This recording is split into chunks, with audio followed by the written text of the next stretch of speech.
सच्ची दोस्ती की पहचान। गांव पिपलिया के पास ही एक घना जंगल था जहां कई प्रकार के जानवर रहते थे। उसी जंगल के किनारे एक पुरानी झोंपड़ी में रमेश नाम का एक युवक अपनी बूढ़ी मां के साथ रहता था। वह गांव में जाकर मजदूरी करता और जो भी कमाता उससे अपनी मां का पेट भरता। रमेश ईमानदार और परिश्रमी था, लेकिन गरीबी ने उसे कभी हताश नहीं होने दिया। नई दोस्ती की शुरुआत। एक दिन जब वह गांव से काम करके लौट रहा था तो उसने देखा कि रास्ते में एक घायल हिरन पड़ा हुआ है। उसके पैर से खून बह रहा था और वह इधर से हिरन पर दे आ गई।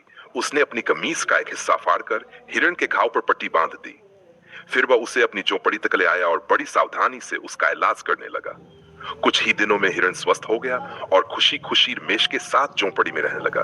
धीरे धीरे उनकी दोस्ती गहरी हो गई। रमेश उसे रोज खाना खिलाता और जंगल में ठहलाने ले जाता। हिरन भी उसे देखकर खुशी से उछलता कूदता।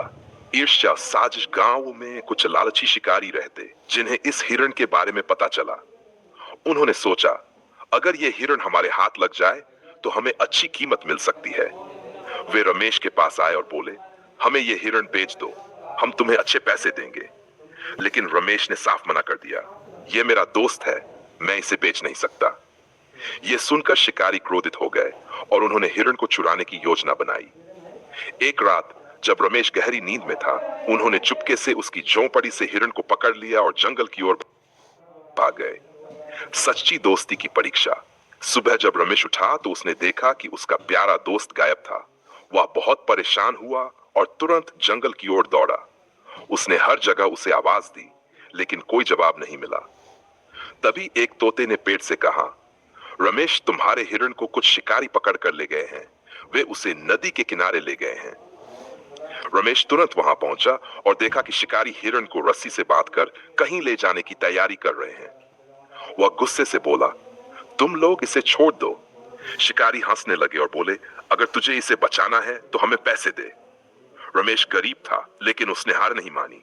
उसने पास के गांव में जाकर लोगों से मदद मांगी। गांव वालों ने उसकी ईमानदारी और दयालुता को देखते हुए उसकी मदद करने का फैसला किया।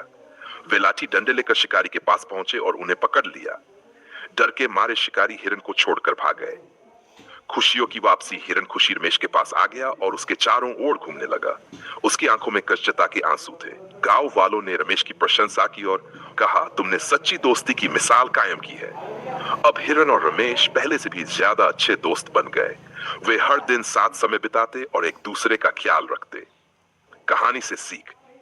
यह कहानी हमें सिखाती है कि सच्ची दोस्ती धन दौलत से नहीं, बल्कि भरोसे और निस्वार्थ प्रेम से बनती है। जो सच्चा दोस्त होता है वह हर हाल में अपने दोस्त का साथ देता है।